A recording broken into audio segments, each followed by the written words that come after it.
ನಮಸ್ಕಾರ ಸ್ನೇಹಿತರೆ, ರನ್ನ ಟಿವಿಗೆ ನಿಮ್ಮೆಲ್ಲರಿಗೆ ಸ್ವಾಗತ. ಕನ್ನಡ ಕಿರುತೆರೆಯ ಜನಪ್ರಿಯ ನಟರಾಗಿರುವ, ನಿರ್ದೇಶಕರಾಗಿರುವ ಮತ್ತು ನಿರ್ಮಾಪಕರಾಗಿರುವ ದಿಲೀಪ್ ರಾಜ್ ಅವರು ಇಂದು ಬೆಳಗ್ಗೆ ವಿಧಿವಶರಾಗಿದ್ದಾರೆ.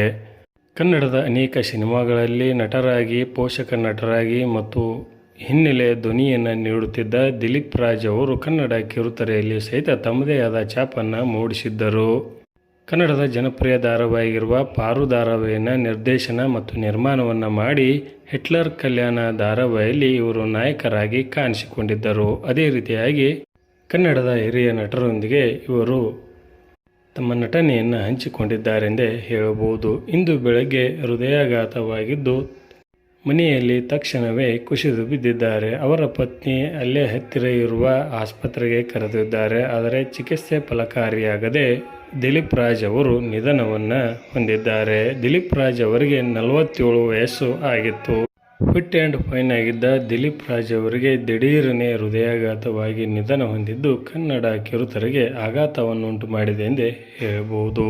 ಅವರ ಆತ್ಮಕ್ಕೆ ಶಾಂತಿ ಸಿಗಲಿ ಎಂದು ನೀವು ಸಹಿತ ಕೇಳಿಕೊಳ್ಳಿ. ಧನ್ಯವಾದಗಳು.